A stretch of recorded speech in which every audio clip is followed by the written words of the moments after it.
Welcome to the Coast to Coast podcast, brought to you by Play Picks and the Lines, coming to you from the West Coast. Josh Lander, joined by my guy Nate Weitzer on the East Coast. We've got a really small 2-game slate here on Thursday night, so we are going to run through both of those games in separate videos. Make sure you are liked and subscribed to the page. Also going to bring you that player props video. Look to make a little turnaround after a short hiccup on a Wednesday night with a bad slate for us. But we'll turn things around. Nate does have his great article up on playpicks.com as well. Make sure you check that out with some best bets and player props. And as always, if you do still need a FanDuel or DraftKings account, head to fdpicks.com or dkpicks.com and find those listings in your area, such as what we've got for tonight's little slate. Nate, let's get into it. NBA on TNT. Yeah, we got two intriguing matchups, though. I will say the Lakers are +3 at the 76ers. Total is 218, bet down from 220 so far. And then the game we're talking about here, Wolves +6 at the Warriors. That total bet up a little bit to 229.5, was hovering around 228. And it's understandable when you look at the Wolves home road splits why the public is liking it over here. I mean, they're just on fire offensively on the road. They score 114 points per game and give up 113. You look at their last 5 meetings with the Warriors, these games, they're averaging 232. But, of course, these are not the same Warriors and Wolves teams as in recent seasons. Namely, the Warriors are just an incredible defensive team lately. And since they've gotten back home, they had a long road trip around the new year. They're 4-1 in their last 5 home games with the #1 defensive rating and net rating in that span. The only way they're going over is if they really decide to embrace, with Draymond and Iguodala still out, let's embrace this run and gun style and just shoot a lot of threes. And that's certainly possible to hit another 120, 130 point game against a Wolves team that's 26th in 3-point defense in their last 5. The way I'm going to approach the over, though, is actually to just go for a first half over. It's at 117 right now, and the numbers to back that up is the Wolves are scoring the most points per game in the first half over their last 3, 67, and giving up 62 in that span. So that would get you, 12 points clear of that first half over. I think that both teams are going to come out gunning the way the Wolves always do on the road. With no Patrick Beverley, Jalen Noel also a solid defender. I think the Warriors will be able to keep cooking after they just shredded the Mavericks in their last home game. I think some of that momentum will carry over.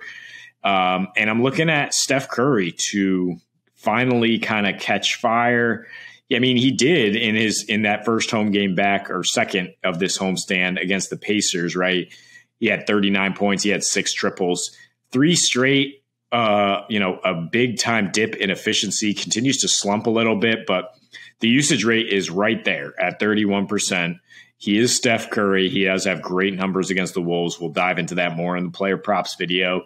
And a team that's given up so many threes and also giving up the highest assisted field goal ratio on the road really fits in well to what the Warriors want to do.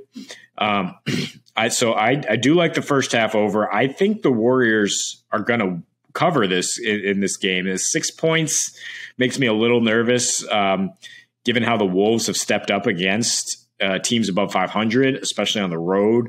It is a little concerning, but after losing by 20 in Minnesota just 11 days ago without Steph Curry, I think the Warriors have something to prove, and we saw what happened when they had something to prove against Dallas after losing 7 of their last 8 to them.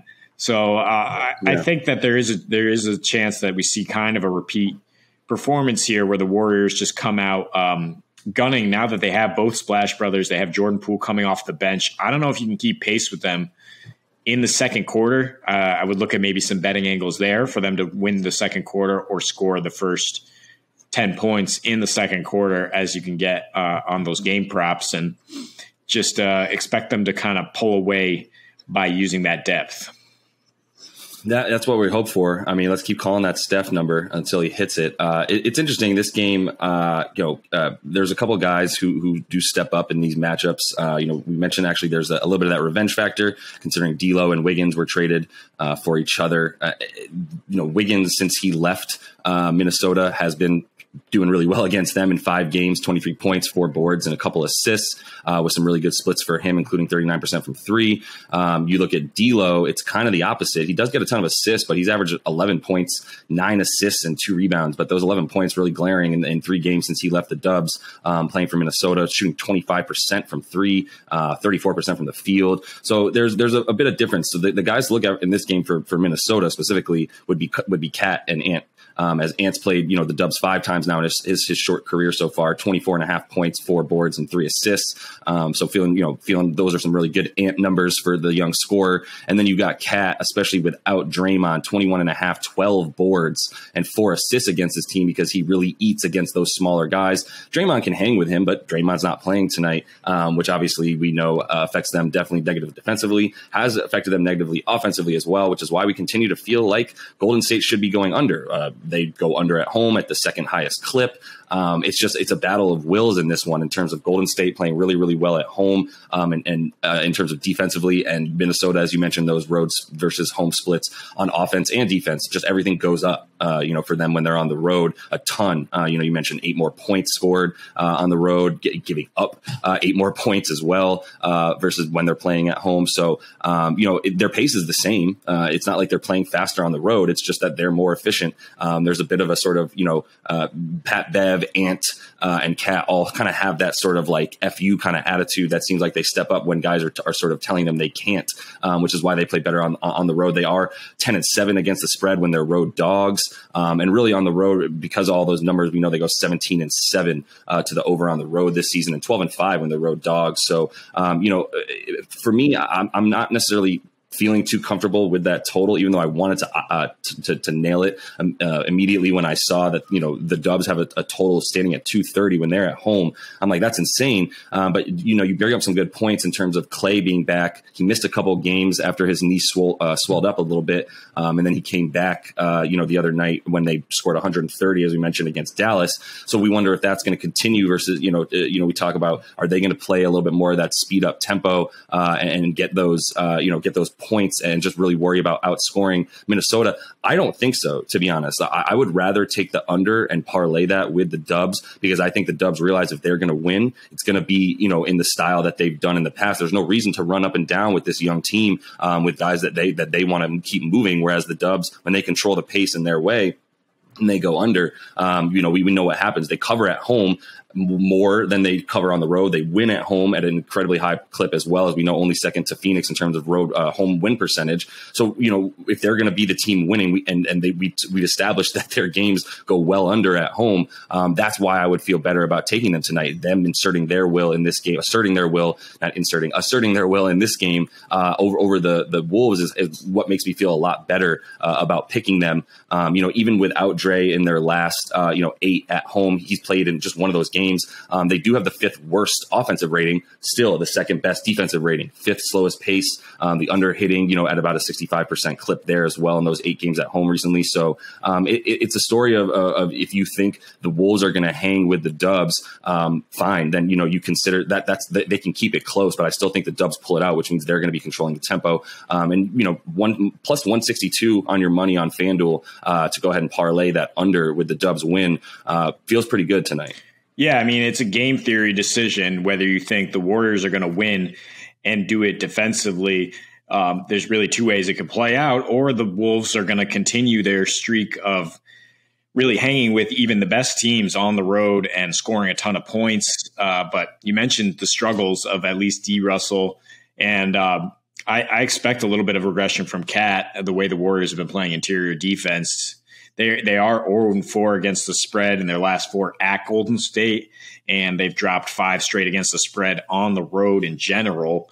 So, I mean, even the numbers I bring up that they averaged 232 recently, and that the Wolves' recent games or all season averaged 227. That's still, it's not really getting you there in terms of the total.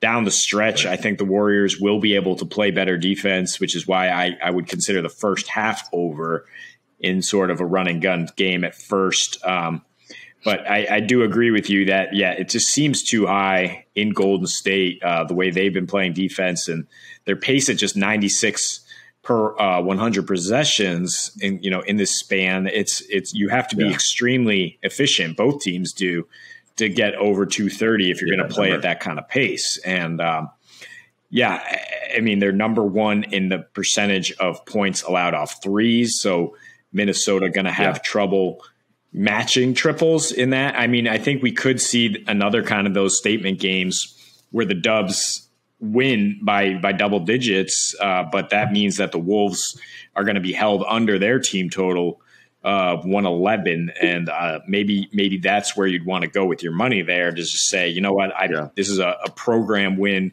for Golden State, and that means they're going to hold this young Wolves team in check, especially responding to the loss 11 days ago. Yeah, and it's one of those games for, when you want to pick an under, you look at what does each team do well in terms of scoring versus what the other team does in terms of limiting their opponents. Everywhere that the Dubs are good on defense is where the T-Wolves excel. So you imagine that the Dubs are going to be able to limit what the T-Wolves want to do on offense, considering the T-Wolves are third in percentage points off of 3-point this year. And you mentioned the Dubs having, the number one 3-point percentage given up to their opponents. Neither team really gets many points off of threes, and both teams allow, their opponent to shoot a good amount of free throws, but neither of them really try to get to the line as much. That's not the style. So, either way, you consider what each team's trying to do well on offense. The other team covers that very well on defense. Obviously, you can consider unders in those cases. I do like the fact that 227 is what those T-Wolves games are averaging on the road, which isn't even at that 230 mark. So I feel pretty good about that as well, to your point. But that is all the time we have for this one. Make sure to like and subscribe to the page. You can check out the other two videos we have for you as we take on that other game with the Sixers and Lakers, and that player props video for you. We love to bring you each and every weekday. So until we see you next, happy betting.